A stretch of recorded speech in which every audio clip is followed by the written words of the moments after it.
नमस्कार विद्यार्थियों, श्रीमती मोहरी देवी तापड़िया कन्या महाविद्यालय जसवंतगढ़ के YouTube चैनल पर एक बार पुनः मैं आपका हार्दिक स्वागत और अभिनंदन करता हूं। मैं प्रवक्ता चंद्र प्रकाश गुर्जर। आज की क्लास हमारी BA द्वितीय वर्ष के छात्रों हेतु तो इतिहास विषय की होगी। इतिहास विषय के दौरान हम अध्ययन कर रहे हैं फिरोज शाह तुगलक के बारे में, जो तुगलक वंश का तृतीय शासक रहता है। 1351 ईस्वी से लेकर 1388 ईस्वी तक उसके द्वारा शासन किया जाता है। आज हम फिरोज शाह तुगलक जो दिल्ली सल्तनत के सुल्तान है, शासक है, उनकी जो विदेश नीति और सैन्य अभियानों के बारे में जानेंगे। उनके कार्यकाल के दौरान कौन कौन से अभियान, सैन्य अभियान उनके द्वारा किए जाते हैं, कौन कौन से राज्यों पे उनके द्वारा आक्रमण किया जाता है और किस तरीके से अपने साम्राज्य का विस्तार किया जाता है, उसमें सफल होते हैं या सफल नहीं होते।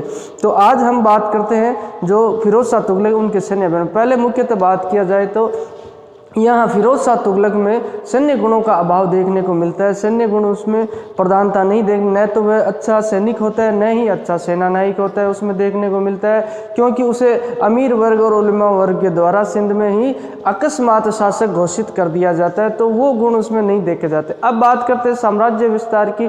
तो साम्राज्य विस्तार की अगर बात की जाए तो मोहम्मद बिन तुगलक के समय में हमने पढ़ा था कि सर्वाधिक विद्रोह उसके समय होते, क्योंकि उसकी जो योजनाएं हैं काफ़ी विफल हो जाती, चाहे मुद्रा प्रचलन की योजना हो, चाहे राजधानी परिवर्तन की योजना हो, चाहे दोआब में कर वृद्धि की।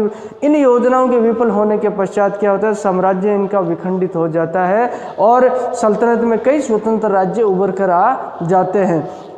तो उन राज्यों को फिरोज शाह तुगलक के द्वारा पुनः प्रयास नहीं किया जाता है, उन्हें पुनः दिल्ली सल्तनत के अधीन करने के लिए ऐसा प्रयास उनके द्वारा नहीं किया जाता है और ऐसी इच्छा फिरोज शाह तुगलक द्वारा नहीं अपने साम्राज्य विस्तार की नहीं रखी जाती। फिरोज शाह तुगलक की ये इच्छा और आकांक्षा रहती है कि जो जितना साम्राज्य उनके पास है उसको ही वह सुसंगठित करे और उसकी उन्नति और प्रगति पर ध्यान देने का जो कार्य वह करे। ये फिरोज शाह तुगलक की जो नीति रहती है।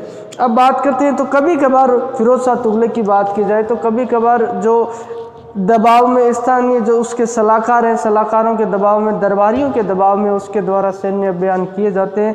लेकिन उन सैन्य अभियानों की अगर बात की जाए उनमें कोई विशेष तरह की सफलता उनको नहीं मिलती है, वह अपने उद्देश्य को प्राप्त करने में सफल नहीं होते हैं। इस वजह से इनका जो सैन्य अभियान है ज़्यादा सफल अपने को देखने को नहीं मिलता है और साम्राज्य विस्तार करने में ये असफल रहते हैं। हालांकि हिंदू शासकों के खिलाफ इनके द्वारा कुछ आक्रमण किए गए, हिंदू शासकों के खिलाफ सैन्य कार्रवाइयाँ इनके द्वारा की गई, लेकिन वो सैन्य कार्रवाई भी इनकी असफल ही मानी जाती है। ये तो एक संयोग की बात है, अच्छी बात है कि अलाउद्दीन खिलजी के समय जितने जो मंगोल आक्रमण हो रहे थे, मोहम्मद बिन तुगलक के समय जितने मंगोल आक्रमण है, कई जो दिल्ली सल्तनत के शासकों को, चाहे बलबन को ले लो आप, उनको जो मंगोल आक्रमणों का सामना करना पड़ा था। सौभाग्य से इसी के समय फिरोज शाह तुगलक के समय हमें मंगोल आक्रमण देखने को नहीं मिलते। ये इनके जो सौभाग्य रहता है, क्योंकि इनमें जो सैन्य गुणों का अभाव जो देखने को मिलता है। अगर इस समय मंगोल आक्रमण होते तो मंगोल आक्रमणकारियों द्वारा दिल्ली सल्तनत को छिन्न भिन्न भी किया जा सकता था। तो आज हम फिरोज शाह तुगलक की बात करते हैं तो फिरोज शाह तुगलक के जो बंगाल का सैन्य अभियान है उसके बारे में अध्ययन करेंगे। फिरोज शाह तुगलक के द्वारा 2 बार बंगाल पर सैन्य अभियान किया जाता है। तो बात की जाए तो 1353 ईस्वी में सैन्य अभियान किया जाता है और 1359 ईस्वी में सैन्य अभियान किया जाता है। अब पहले अपन बात करते हैं कि हमेशा से जो अगर पीछे दिल्ली सल्तनत के शासकों को देखा जाए तो हमेशा ही बंगाल का राज्य उनके लिए समस्या रहा है। तो अगर बात की जाए तो बलबन के समय भी सबसे बड़ी समस्या बंगाल का राज्य रहा। अलाउद्दीन खिलजी को ले लो, चाहे किसी मोहम्मद बिन तुगलक की ले लो बात। अब ये क्या होता है, मोहम्मद बिन तुगलक के समय ही जो बंगाल का राज्य है जो दिल्ली सल्तनत से दूर हो जाता है और दिल्ली सल्तनत से स्वतंत्र हो जाता है। जो दिल्ली का राज्य होता है सियासत पे, एक तो इसका मुख्य कारण देखा जाए तो एक तो उपजाऊ ज़मीन थी वहाँ पर, और उपजाऊ ज़मीन के अलावा वो राज्य जो दिल्ली से बंगाल का राज्य काफ़ी दूर पड़ता है। बंगाल की अगर बात की जाए तो वर्तमान का बांग्लादेश भी उसी में सम्मिलित था, पश्चिम बंगाल का एरिया उसमें सम्मिलित था, यूपी का कुछ क्षेत्र है और आपके जो बिहार का कुछ क्षेत्र उसमें सम्मिलित था। तो बांग्लादेश सोचो आप कितना दूर है, और वहाँ से मतलब यहाँ दिल्ली से वहाँ पर नियंत्रण रखना काफ़ी बाध्यकारी रहता था। और उस समय की बात की जाए जहाँ तकनीक का अभाव था, जो समाचार पत्रों को पहुंचने में भी काफ़ी समय लग जाता है। तो ये दिल्ली के लिए, जो दिल्ली के शासकों के लिए हमेशा से समस्या रहा है। तो यही समस्या जो फिरोज शाह तुगलक के सम्मुख आती है। हालांकि फिरोज शाह तुगलक के द्वारा इस पर कोई विशेष ध्यान भी नहीं दिया जाता है। मोहम्मद बिन तुगलक के द्वारा अच्छा खासा प्रयास किया गया, लेकिन मोहम्मद बिन तुगलक के समय में ही जो बंगाल का राज्य दिल्ली से स्वतंत्र हो जाता है। अब बात करते हैं फिरोज शाह तुगलक के समय, जब 1353 ईस्वी में फिरोज शाह तुगलक के द्वारा आक्रमण किया जाता है तो वहाँ का शासक कौन होता है? तो हाजी इलियास जिनका नाम है, वो बंगाल के शासक होते हैं और स्वतंत्र शासक के रूप में वह जो व्यवहार करते हैं, और ये दिल्ली तक उनका कोई राजस्व नहीं पहुंचता है। और उनके पुत्र, दूसरा आक्रमण जो उनके पुत्र सिकंदर के समय होता है। अब इन आक्रमणों में फिरोज शाह तुगलक को कैसे सफलता मिलती है, नहीं मिलती है, उसके बारे में हम देखेंगे आज। 1353 ईस्वी की बात है। ये जो फिरोज शाह तुगलक के द्वारा चलाकर कोई सैन्य अभियान स्वतः नहीं किया गया, ये फिरोज शाह तुगलक के द्वारा मजबूरी में किया गया सैन्य अभियान है। 1353 ईस्वी की बात करें, जो हाजी इलियास है, अगर इनके पूरे नाम की बात की जाए तो शमसुद्दीन इलियास शाह इनका पूरा नाम था। कहीं भी आप अपनी नोटबुक में नोट डाउन कर सकते हो, ऐसे क्वेश्चन पुटअप हो सकते हैं। तो शमसुद्दीन इलियास शाह की बात की जाए तो हाजी इलियास शाह, इन्होंने 1353 ईस्वी में क्या किया, जो तिरहुत का क्षेत्र है, तिरहुत का क्षेत्र यहीं दिल्ली के आसपास का क्षेत्र है, तो यहाँ पर जो दिल्ली की सल्तनत की राज्य में सम्मिलित था, और उस राज्य पे, दिल्ली के राज्य पे इनके द्वारा आक्रमण किया जाए, दिल्ली क्षेत्र पे जहाँ फिरोज शाह तुगलक का शासन होता है। ये बंगाल के कहीं नज़दीक लगा हुआ क्षेत्र था, तिरहुत का क्षेत्र। तो तिरहुत के क्षेत्र पर क्या कर दिया जाता है, इलियास शाह के द्वारा जो आक्रमण कर दिया जाता है, हाजी इलियास के द्वारा। तो इस आक्रमण की वजह से फिरोज शाह तुगलक काफ़ी आग बबूला हो जाते हैं, और फिरोज शाह तुगलक के द्वारा क्या किया जाता है कि हाजी इलियास पर सैन्य कार्रवाई करने का निर्णय किया जाता है, और अपने सलाहकारों के दबाव में भी उन्होंने द्वारा सैन्य अभियान का निर्णय लिया गया, और विशाल और बड़ी शाही सेना लेकर जो ये फिरोज शाह तुगलक दिल्ली से बंगाल की तरफ रवाना हो जाते हैं। बंगाल की तरफ रवाना हो जाते हैं। जैसे ही ये बात यहाँ किसको पता चलेगी, बंगाल के शासक हाजी इलियास को पता चलती, तो हाजी इलियास क्या करता है, बंगाल की राजधानी होती है पांडुआ में रहता है, और इतनी बड़ी जो विशाल सेना को देखकर हाजी इलियास क्या करता है, पांडुआ को छोड़कर इगदला भाग जाता है।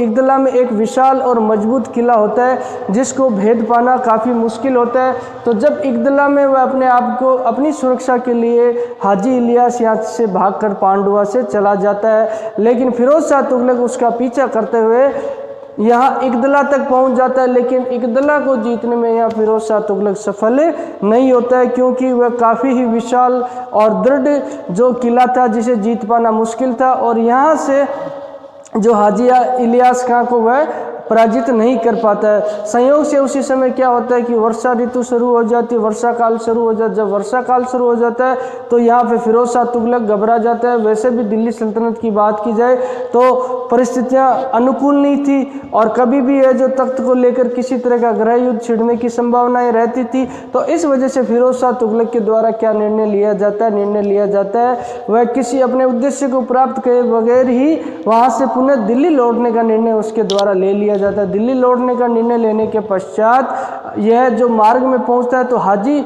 इलियास के द्वारा क्या किया जाता है, फिरोज शाह तुगलक पे वापस लौटते वक्त आक्रमण किया जाता है। और वापस इसकी सेना पर लौटते वक्त जो फिरोज शाह तुगलक की सेना पे आक्रमण हाजी इलियास द्वारा किया जाता है, उसके द्वारा माना जाता है कि हो सकता है फिरोज शाह तुगलक जो डरकर और घबराकर भाग गया, और लौटती हुई सेना पे हमें आक्रमण करना चाहिए। तो उसी समय बात की जाए, हाजी इलियास को यहाँ जो शाही सेना है, शाही सेना फिरोज शाह तुगलक के द्वारा पुनः पराजित कर दिया जाता है, और हाजी इलियास यहाँ से पुनः लौट जाता है। फिरोज शाह तुगलक भी दिल्ली की तरफ लौट जाता है। हालांकि वह अपने उद्देश्य को फिरोज शाह तुगलक प्राप्त करने में सफल नहीं रहता है, और इस तरीके से बंगाल का ये प्रथम अभियान है जो फिरोज शाह तुगलक के द्वारा किया जाता है, जो किसी तरह से सफल नहीं माना जाता। अब बात करते हैं दूसरे अभियान की। दूसरा अभियान 1359 ईस्वी में इसके द्वारा किया जाता है, फिरोज शाह तुगलक के द्वारा बंगाल का, और ये अभियान भी इसका असफल ही रहता है। अब परिस्थितियां बदल जाती है। परिस्थितियां कैसे बदलती है, देखो, पहले तो आक्रमण तिरहुत क्षेत्र पर उनके द्वारा किया गया था, सिकंदर शाह के द्वारा, हाजी इलियास के द्वारा।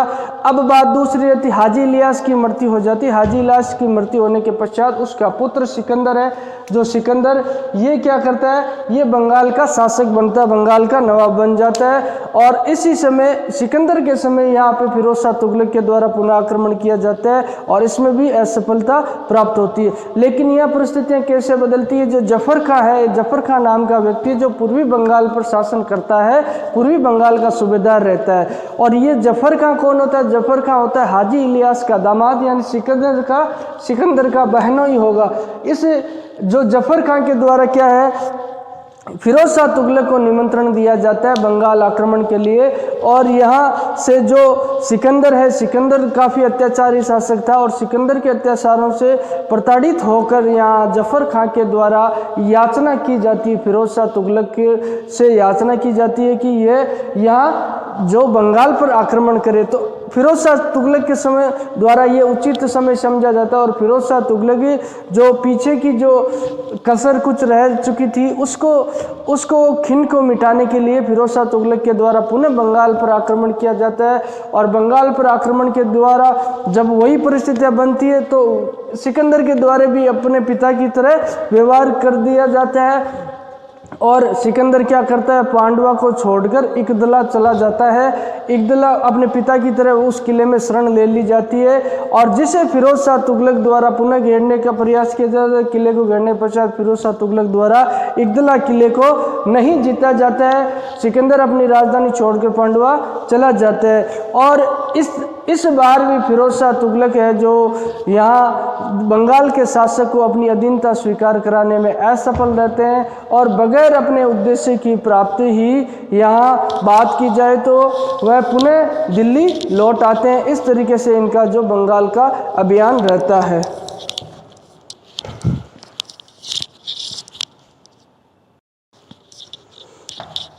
तो विद्यार्थियों, आज हमने तुगलक वंश के शासक फिरोज शाह तुगलक की विदेश नीति और सैन्य अभियानों के बारे में पढ़ा और उसके तहत हमने जो बंगाल अभियान के बारे में जाना है। अगर सैनिक गुणों का यहाँ अभाव हमें देखने को मिलता है, न तो वह अच्छा सैनिक होता है न ही अच्छा सेनानायक रहता है फिरोज शाह तुगलक। और संयोग से ये अच्छी बात रहती है कि उस समय मंगोलों का आक्रमण नहीं होता है, नहीं तो दिल्ली सल्तनत छिन भिन हो जाती।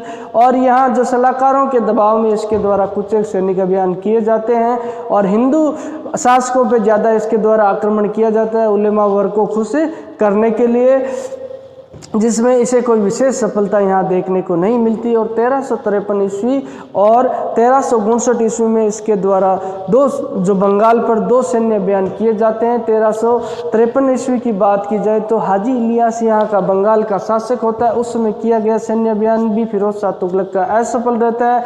यहाँ हाजी इलियास है जो अपनी राजधानी पांडवा को छोड़कर इकदला भाग जाता है और इकदला के किले में शरण लेने के पश्चात जिसे यहाँ बात की जाए तो फिरोज शाह तुगलक जीतने में असफल रहता है और बिना उद्देश्य की प्राप्ति पुनः लौट आता है। और उसके पश्चात बात की जाए तो 1359 ईस्वी में जो हाजी इलियास का पुत्र सिकंदर वहाँ बंगाल का शासक बनता है। बंगाल का शासक बनने के पश्चात उसी समय जो जफर खां है, जफर खां हाजी इलियास का दामाद होता है, सिकंदर का बहनोई होता है, उसके द्वारा फिरोज शाह को आमंत्रित किया जाता है और इसके अत्याचारों से जो मुक्ति दिलाने को कहा जाता है फिरोज शाह तुगलक द्वारा पुनः आक्रमण किया जाता है। पुनः आक्रमण की बात की जाए तो फिरोज शाह तुगलक इस बार भी असफल रहते हैं और अपने उद्देश्यों को प्राप्त किए बगैर ही दिल्ली लौट जाते हैं।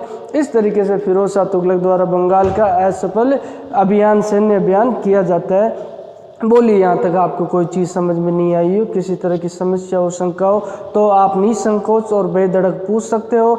अपना जो प्लेटफॉर्म है शैक्षणिक व्हाट्सएप ग्रुप, उसके माध्यम से आप अपनी बात मुझ तक पहुंचा सकते हो। और भी कोई चीज़ आपको अन्यत्र जिज्ञासा और उत्सुकता रखते हो, कोई चीज़ जाननी हो तो आप निसंकोच मुझसे पूछे। तो आज की क्लास के लिए बस इतना ही।